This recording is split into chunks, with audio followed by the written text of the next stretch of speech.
യുദ്ധവും സമാധാനവും പോലുള്ള അതിബൃഹത്തായ ഒരു കൃതിയെ അതിൻ്റെ കൊച്ചു കൊച്ചു നുറുങ്ങുകളായി, കൊച്ചധ്യായങ്ങളായി, റീലുകളായോ ഒക്കെ കുട്ടിക്ക് കൊടുത്താൽ അവൻ വായിക്കും. ദ സ്റ്റൈൽ ഓഫ് റീഡിങ് അത് മാറിപ്പോയി. കാരമസോ സഹോദരന്മാരെടുത്ത് വെച്ച് പേജ് ടു അവസാനം മുതൽ കവർ ടു കവർ വായിക്കാൻ ഇനി ഒരു കുട്ടിയും കിട്ടുകയില്ല.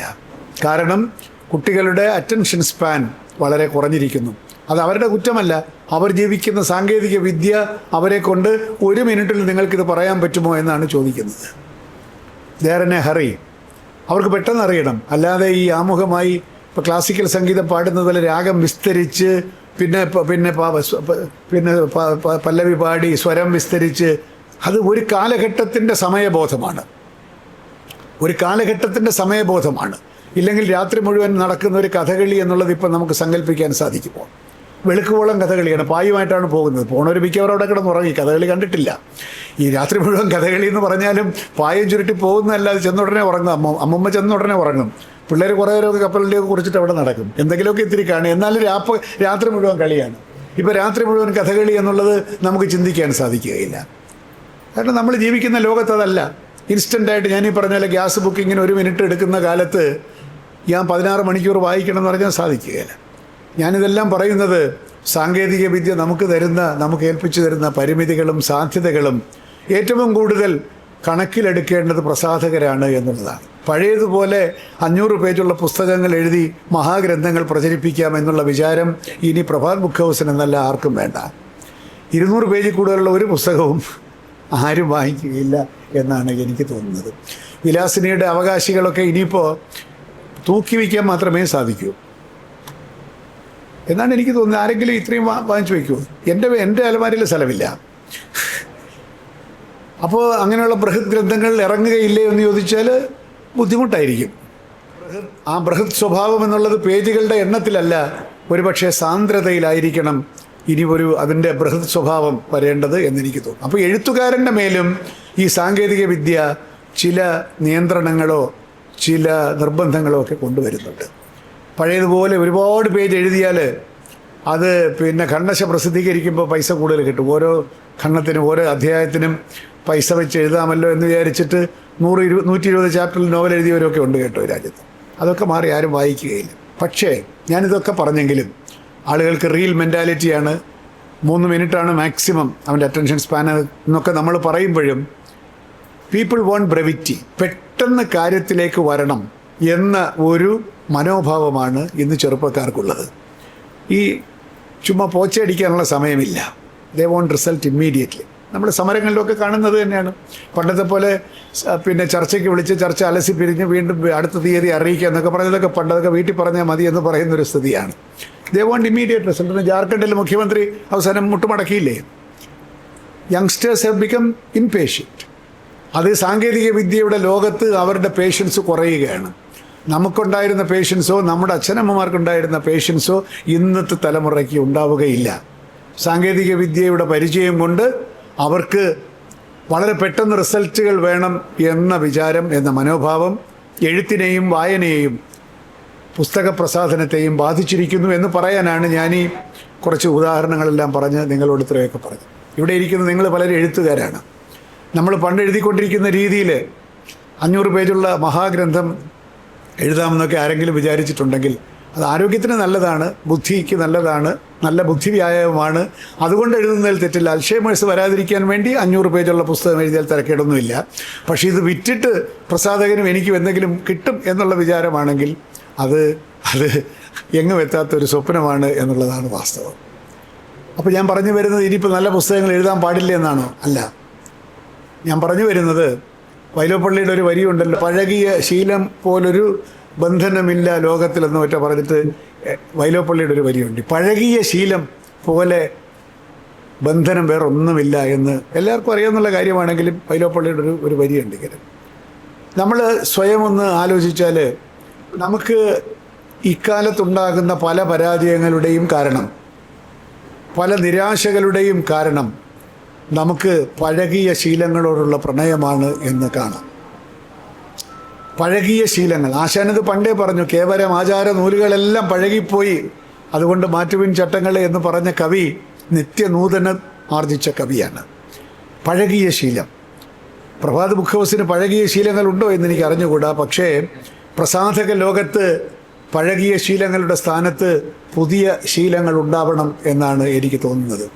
ആളുകൾ പുസ്തകം വായിക്കാതിരിക്കുന്നില്ല, പക്ഷേ അവർക്ക് വേണ്ടത് ഒരു പുസ്തകത്തെ തൻ്റെ കാലഘട്ടത്തിന് ഏറ്റവും ആവശ്യമാണ് എന്നുള്ള തോന്നൽ ഉണ്ടാക്കത്തക്ക രീതിയിലുള്ള പ്രചരണവും അവന് അതിലേക്ക് ആകർഷിക്കാനുള്ള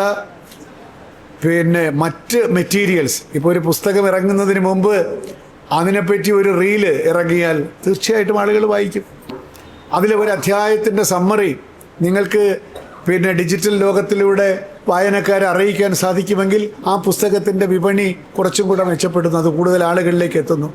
അല്ലാതെ നമ്മളിപ്പോൾ കലാകൗമുദിയിലോ മാതൃഭൂമിയിലോ പേജിൽ ഒരു കോളത്തിലൊരു പരസ്യം കൊടുത്തു എന്നുള്ളത് കൊണ്ട് ഈ പരസ്യം കൃത്യമായി പോയി വായിച്ച് ആ പുസ്തകം വാങ്ങാനായി ഓടി പുസ്തകശാലയിലേക്ക് വരുന്ന ആളുകളുടെ കാലം കഴിഞ്ഞിരിക്കുകയാണ്.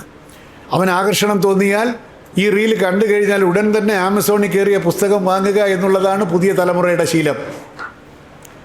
അവന് ഡിസിഷൻ മേക്കിങ്ങിന് വലിയ സമയമൊന്നും വേണ്ട. ഈ റീൽ ആകർഷകമാണോ അല്ലെങ്കിൽ എഴുത്തുകാരനുമായിട്ടുള്ളൊരു കൊച്ചു ഇൻ്റർവ്യൂ ആകർഷകമാണോ, അതിനകത്തൊരു സ്പാർക്കുണ്ടോ, ഞാൻ അന്വേഷിച്ചു കൊണ്ടിരിക്കുന്ന ഒരു ചോദ്യത്തിനുള്ള ഉത്തരമുണ്ടോ എന്നുള്ള ചോദ്യത്തിന് ഒരു സ്പാർക്ക് ഉണ്ടായി കഴിഞ്ഞാൽ ഉടൻ തന്നെ അവൻ ആമസോണിൽ കയറുന്നു. ഈസ് ദിസ് ബുക്ക് അവൈലബിൾ എന്ന് ചോദിക്കുന്നു, ആണെന്ന് പറയുന്നു. 350 രൂപ അവൻ ക്രെഡിറ്റ് കാർഡ് വഴിയോ അല്ലെങ്കിൽ ഗൂഗിൾ പേ വഴിയോ കൊടുക്കുന്നു. 3 ദിവസം കഴിയുമ്പോൾ അവൻ്റെ പുസ്തകം അവൻ്റെ വീട്ടിലെത്തുന്നു. അവന് വണ്ടി പാർക്ക് ചെയ്യേണ്ട സമയമില്ല, സാഹചര്യം ഒന്നും വേണ്ട. അപ്പോൾ ഈ മാറിയ സാഹചര്യത്തിനനുസരിച്ച് പുസ്തകശാലകളുടെ പുസ്തക നയവും വിപണന തന്ത്രങ്ങളും മാറ്റുന്നത് കമ്പോള ശക്തികൾക്കുള്ള കീഴടങ്ങലായി കരുതുകയല്ല വേണ്ടത്, നേരെ മറിച്ച് പ്രായോഗിക ബുദ്ധിയുടെ ഒരു അടയാളമായി മാത്രം കണ്ടാൽ മതി. അല്ലാതെ ഞാൻ മൊബൈൽ ഫോൺ ഉപയോഗിക്കുകയില്ല, പാലത്തിലൂടെ കയറില്ല, ഞാൻ കടത്തുവഞ്ചിയിലേ പോകൂ എന്നൊക്കെ പറയുന്ന അപ്പന്മാരെ പോലെ പ്രഭാത ബുക്ക് ഹൗസ് മാറുകയില്ല എന്നാണ് എൻ്റെ വിശ്വാസം. അസ്തമിച്ചു പോയ അല്ലെങ്കിൽ നിലനിൽക്കാൻ സാധിക്കാതെ പരാജയപ്പെട്ടു പോയ പ്രസാധകശാലകളൊക്കെ തന്നെ ഈ പഴകിയ ശീലങ്ങളുടെ തടവുകാരായിരുന്നു എന്ന് നമുക്ക് കാണാം. ഇപ്പോൾ DC ബുക്സിനെ പറ്റിയൊക്കെ ഒരുപാട് പേർക്ക് പരാതിയുണ്ട്. DC-യുടെ ടൈറ്റിലിൻ്റെ സെലക്ഷൻ, അതിനകത്ത് ഉള്ള അതിൽ കൂടെ പ്രചരിപ്പിക്കപ്പെടുന്ന ചില അരാജകത്വം, അതൊക്കെ ഉണ്ട്. പക്ഷേ പുസ്തകങ്ങൾ വിൽക്കേണ്ടത് എങ്ങനെയെന്ന് മറ്റാരെക്കാളും കൂടുതൽ DC-ക്ക് അറിയാം. അതുകൊണ്ട് ഒരു ദിവസം ഒരു ബുക്ക് എന്നുള്ളതിലേക്ക് DC പ്രസിദ്ധീകരിച്ചു കൊണ്ടിരിക്കും. ഞാൻ DC-ക്ക് സ്തുതി പാടാൻ വന്ന ആളല്ല. മലയാളത്തിലെ ഏറ്റവും വലിയൊരു പ്രസാധകൻ എന്നുള്ളതിലേക്ക് മാറ്റങ്ങളോട് പൊരുത്തപ്പെടാൻ ആ പ്രസാധനശാലയ്ക്ക് സാധിച്ചിരിക്കുന്നു. മാതൃഭൂമിയും ഏറെക്കുറെ അങ്ങനെയൊക്കെ തന്നെ. പ്രഭാതം കുറേ കാര്യങ്ങളും കുറേ നല്ല ശീർഷകങ്ങളും ഉണ്ട് എങ്കിൽ പോലും വിതരണ മേഖലയിലും പ്രചരണ മേഖലയിലും ആധുനിക സാങ്കേതിക വിദ്യയെ കൂടുതലായി ഉപയോഗപ്പെടുത്തിക്കൊണ്ട് ചെറുപ്പക്കാരുടെ യുവതയുടെ ഒരു പ്രസാധനശാലയായി മാറ്റാൻ ഈ പ്രഭാതിന് സാധിക്കുമെങ്കിൽ അത് നമ്മൾ ഈ കാലഘട്ടത്തിനോട് ചെയ്യുന്ന ഒരു വലിയ അനുഭവമായിരിക്കും. മാത്രവുമല്ല, പ്രഭാതിനെ പോലെ പുരോഗമനാശയങ്ങളോട് ബാധ്യതയുള്ളവർ, ബന്ധപ്പെട്ടിട്ടുള്ളവർ, ഇന്ന് ആളുകൾ അവശ്യം അറിയേണ്ട വളരെ വ്യാപകമായ കുപ്രചരണങ്ങളിലൂടെ നടന്നുകൊണ്ടിരിക്കുന്ന ഒരുപാട് ആശയ വൈകല്യങ്ങളെ പ്രതിരോധിക്കാൻ പുരോഗമനാശയങ്ങളുടെ പ്രചാരകരായിട്ടുള്ള നമുക്ക് ഒരു ഉത്തരവാദിത്വമുണ്ട്. അത് പഴയ ശൈലിയിൽ പ്രചരിപ്പിച്ച് പരാജയപ്പെടുകയല്ല, എങ്ങനെയാണോ തെറ്റായിട്ടുള്ള ആശയങ്ങൾ പുതിയ സാങ്കേതിക വിദ്യയുടെ തേരിലേറി നമ്മുടെ മുറ്റത്തൂടെ കടന്നു പോകുന്നത്, അതിനേക്കാൾ ഉചിതമായ രീതിയിൽ അതിന് മറുപടി കൊടുക്കാൻ കൂടി പുരോഗമനാശയങ്ങളോടും ജനാധിപത്യ വിശ്വാസങ്ങളോടും കടപ്പെട്ടിട്ടുള്ള നമുക്ക് ബാധ്യതയുണ്ട് എന്ന് പ്രഭാത് ബുക്ക് ഹൗസിന് വിശിഷ്യ ഈ ഒരു ഘട്ടത്തിൽ, നമ്മൾ ചരിത്രത്തിൻ്റെ പിന്നോക്കം നടന്നു പോകുന്ന ഈ ഒരു ഘട്ടത്തിൽ, ചരിത്രം മുമ്പോട്ട് പോകുമ്പോൾ കുറേ പേര് പിന്നോക്കം നടക്കുന്നത് നമുക്ക് കാണാം. ഈ പിന്നോക്കം നടക്കലിനെ അവഹേളിക്കുവാനും പരിഹരിക്കുവാനും അതിനെ തിരുത്തുവാനുമുള്ള ശക്തി നമ്മുടെ യുവതയിലുണ്ട്.